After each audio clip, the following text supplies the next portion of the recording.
దైవజనుడు ఒక కొండ ప్రాంతంకి వెళ్ళినప్పుడు అక్కడ సువార్త చెయ్యాలని ఆ దైవజనుడు ఎంతో అనుకున్నాడు.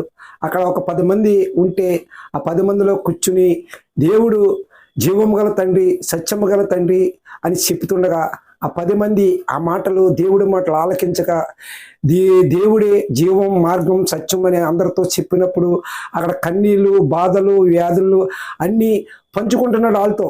వాళ్ళు చక్కగా దేవుడి మాటలు విన్నప్పుడు ఒక ఆమె ఒక కూతురుని తీసుకుని వచ్చినప్పుడు ఆవిడంటుంది, నిజమైన యేసయ్య ఉన్నాడా లేడా? లేడు అని అంటుంది. లేడు, దేవుడు లేడు అన్నప్పటికీ ఆ దైవజనుడు అంటున్నాడు, నీలో ఉన్నాడు, నాలో ఉన్నాడు, ఎక్కడ ఉన్నాడు అని దేవుడు అనగా ఆవిడ లేదు లేదు అన్నప్పుడు యేసయ్య దైవజనుడు ఉన్నాడు ఉన్నాడు అన్నప్పుడు అప్పుడు ఆ దైవజనుడు వచ్చి కొట్టగా ఆవిడ అదే కొడతాం దైవజనుడు కొడుతుంది.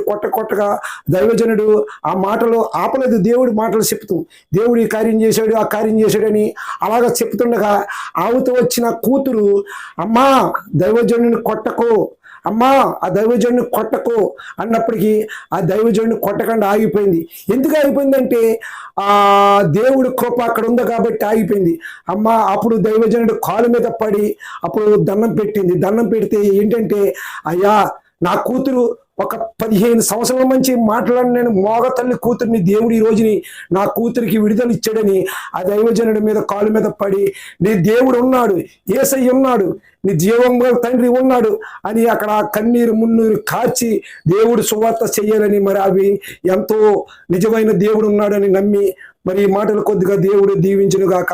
ఆమేన్.